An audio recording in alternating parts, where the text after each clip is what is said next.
ان الحسن والحسین سیدا شباب اہل الجنہ۔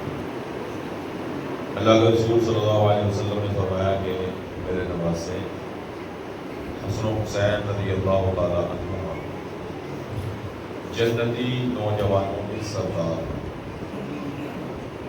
یہ بہت بڑی فضیلت ہے۔ اور آپ صلی اللہ علیہ وسلم کی دیگر بہت ساری احادیث اپنے نواسوں کے بارے میں ہیں، لیکن ہمارا المیہ کہہ لیں یا ہماری مرغوبی کہہ لیں یا صرف ہماری جذباتیت کہہ لیں کہ کسی بھی شخصیت کی سیرت کو پڑھ کر اس سے جو فائدہ لینا چاہیے تھا ہم کو نہیں لیتے۔ ہم نے کسی بھی شخصیت کو، بڑی سے بڑی شخصیت کی زندگی کو اپنے ذہن تک سمجھا ہوا، اس کی 2-3 چیزیں یاد رکھ لیں، وہ بھی سالانہ، اور اس کی جو ٹوٹل زندگی ہے، ساری زندگی وہ ہماری نظروں سے گزر جاتی ہے۔ تو ہمیں ان کی سیرت کو پڑھ کے ان جیسا بننے کی کوشش کرنی چاہیے۔ سب سے پہلی بات، اللہ کے رسول صلی اللہ علیہ وسلم کی اپنے صحابہ کے بارے میں بھی، صحابیات کے بارے میں بھی، نواسوں کے بارے میں، ازواج کے بارے میں الگ الگ احادیث موجود ہیں، لیکن ساری فضیلتوں کے باوجود سارے صحابہ میں اور سارے اہل بیت میں جو ایک چیز ہمیں کامن ملتی ہے کہ انہوں نے کبھی اپنی فضیلت سن کر کوئی خرابی نہیں کی۔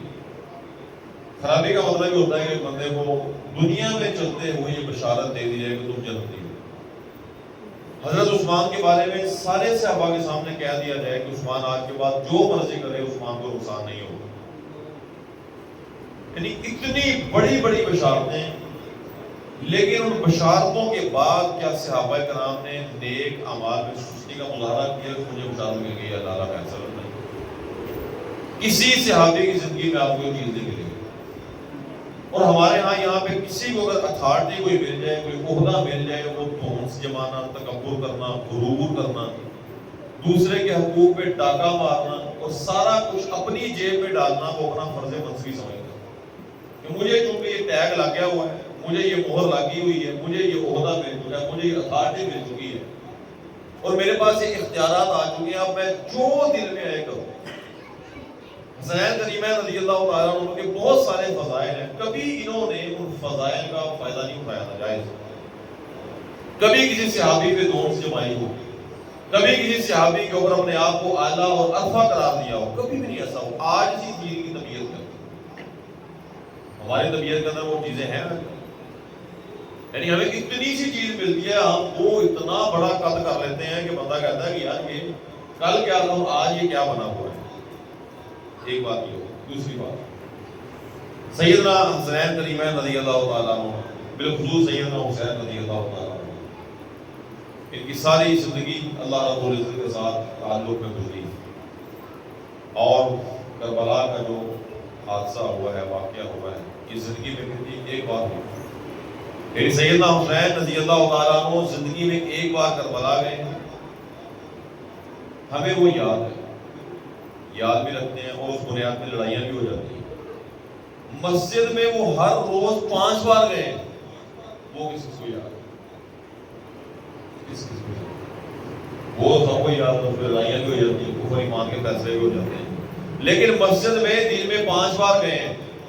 اللہ کے رسول صلی اللہ علیہ وسلم کے ساتھ احادیث موجود ہے، کبھی آپ سجدے کی حالت میں ہیں، یہ اوپر سوار ہیں، اللہ کے نبی سجدہ لمبا کر دیتے ہیں، کبھی اللہ کے نبی منبر پہ تشریف فرمائے ہیں، خطبہ ارشاد فرما رہے ہیں، دونوں آتے ہیں، قمیضیں لمبی ہیں، پاؤں میں قمیضیں الجھ رہی ہیں، وہ گرنے سے بچ رہے ہیں، اللہ کے نبی خطبہ روک کر نیچے آ کے ان کو اٹھا کے چوم لیتے ہیں۔ یعنی ان کا آنا جانا گھر سے مسجد تک، مسجد سے گھر تک، نہ ہمارے بچے ویسے نواسے بن سکے اور نہ ہم ان کے ویسے نانا بن سکے۔ یعنی کسی بھی شخصیت کو آپ نے سمجھ رہا ہے تو اس کی زندگی کے سارے پہلو لے آئے۔ وہ اتنا بڑا بندہ کیسے بن گیا، اس کو اللہ نے اتنا سٹیٹس، اتنا رتبہ، اتنا مقام کیسے دے دیا؟ ایک چیز کی وجہ سے، ساری زندگی کی وجہ سے، ساری خوبیاں اکٹھی کر کے۔ کس کس کے اندر یہ خوبی موجود ہے جو اپنے نواسے کو لے کر آئے، اپنے پوتے کو لے کر آئے، اپنے بیٹے کو لے کر آئے؟ نہیں آتا، اس کی اچھی تربیت کرے۔ یہاں پہ حالات کیا ہو جاتے ہیں، کوئی فلاں بچہ مسجد میں آ رہا ہے، اس کو مسجد میں بچے کو نہیں لے کے آنا، بچوں کو نکال دو باہر، ہم نے نہیں آنا، بچے شور کرتے ہیں۔ یہ مثال بھی دے دی جائے کہ یار اللہ کے نبی صلی اللہ علیہ وسلم کے زمانہ میں حسنین کریمین رضی اللہ تعالیٰ عنہ مسجد میں آتے رہے، پھر لوگ اس کہتے ہیں جی یہ حسن حسین ہے، تو پھر سیرت یا ان کی زندگی ان سے کچھ سیکھنا، یہ کس نے سیکھنا ہے؟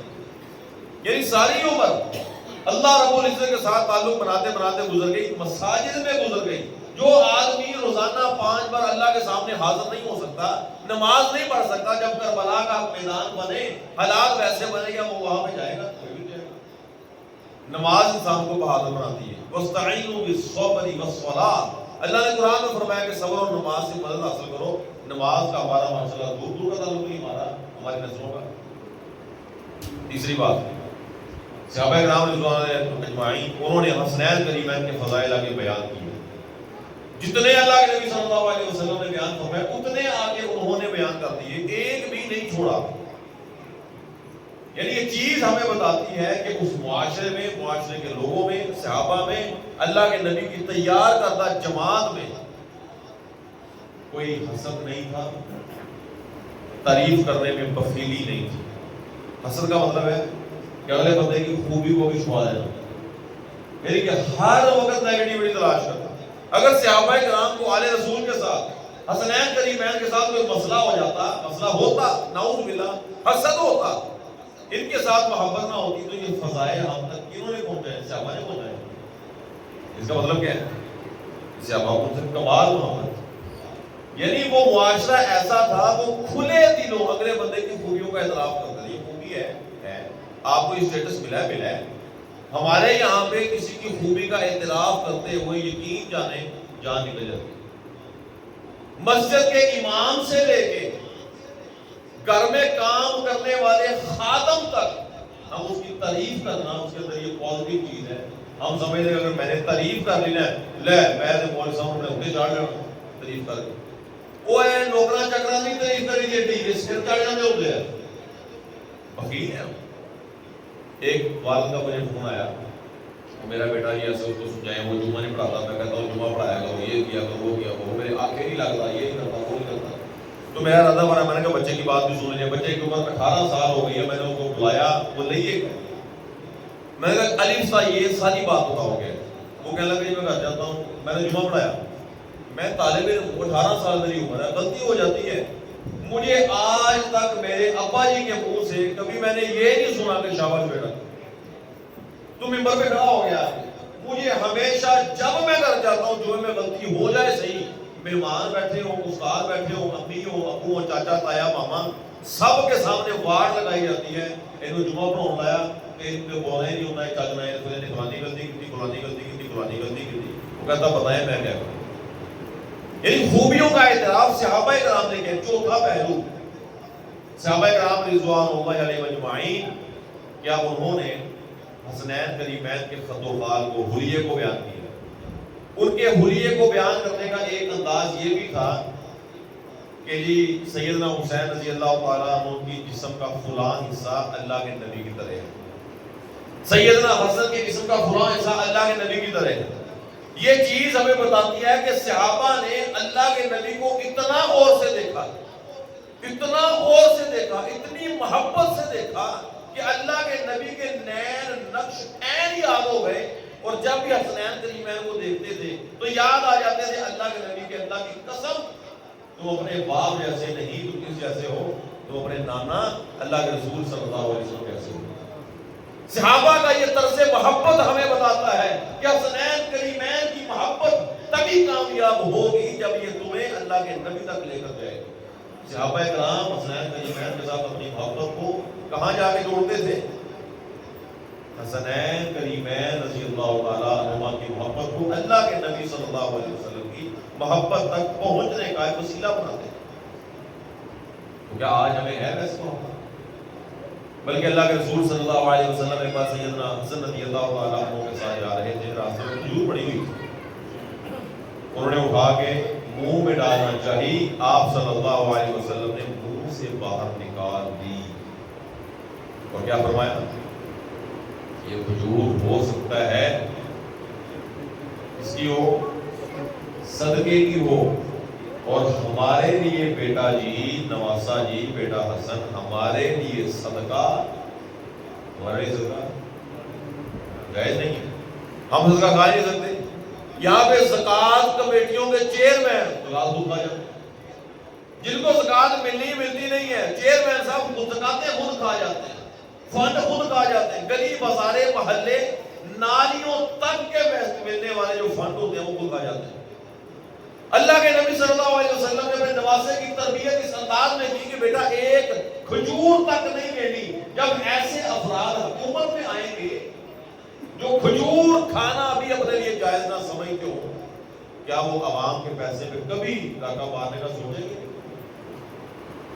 میں نے پہلے نشاندہی کی ہے کہ آج جس کو عہدہ کرسی ملے وہ کہتا ہے کہ بس اب جتنے پیسے میں نے تعلیم پہ لگائے ہیں یا نوکری لینے پہ جتنے میں نے پیسے لگائے ہیں پہلا بھی وہ کٹونا سدے پہلا وہ پیسے کٹو. 30 لاکھ میں لگایا تھا, ابا جی نے لگایا تھا, میں نے لگایا تھا, سدھے منصوبے ہیں 3 لاکھ تک اپنا کرو. نہیں یقین تو آپ جا کے دیکھ رہے ہیں جو سرکاری چیزیں تعمیر ہوتی ہیں ان میں کتنی مضبوطی ہوتی ہے یا وہ کتنی سولڈ ہوتی نا. دوبارہ بات کرنے کا مقصد یہ ہے کہ صحابہ اکرام رضوان اللہ علیہ اجمعین حسنین کریمین رضی اللہ تعالی عنہما ان کی ساری زندگی کو پڑھیں. ان کی ساری زندگی کہاں پہ گزری ہے؟ مصلی پہ گزری ہے, مساجد میں گزری ہے, اللہ کے سامنے گڑگڑاتے ہوئے سجدے کرتے ہوئے, اللہ کے نبی صلی اللہ علیہ وسلم کی آغوش میں, آپ کی محبت میں, آپ کی گود میں گزری ہے. آپ کی تعلیم سے ایک رائی کے دانے کے برابر 1 انچ بھی ادھر سے ادھر نہیں ہوتے تھے. آج اگر ہم بھی ویسے نواسے تیار کر لیں, آج ہم بھی اگر اپنے بچوں کے ویسے بزرگ بن جائیں تو یقین جانیں ان جیسی ایک نسل تیار ہو سکتی ہے. ٹھیک ہے, ان کی ساری زندگی پڑھیں, صحابہ اکرام کی زندگی پڑھیں, ان کو صحابہ اکرام کو رسول اللہ صلی اللہ علیہ وسلم کی آل سے, آپ کی ازواج سے, مومنوں کی ماؤں سے, آپ کے نواسوں سے کس قدر محبت تھی, یہ ساری پڑھنے کی چیزیں ہیں. اور پڑھنے کے بعد اپنانے کی چیزیں. اللہ رب العزت سے دعا ہے کہ اللہ تعالیٰ ہمیں اپنے بچوں کی ویسی تربیت کرنے کی توفیق عطا فرمائے. اللہ تعالیٰ ہمیں ویسے بزرگ بننے کی توفیق عطا فرمائے. ہمارے بچوں کو ویسے بچے بننے کی توفیق عطا فرمائے. سبحان ربک رب العزت عما یصفون وسلام علی المرسلین والحمد للہ رب العالمین.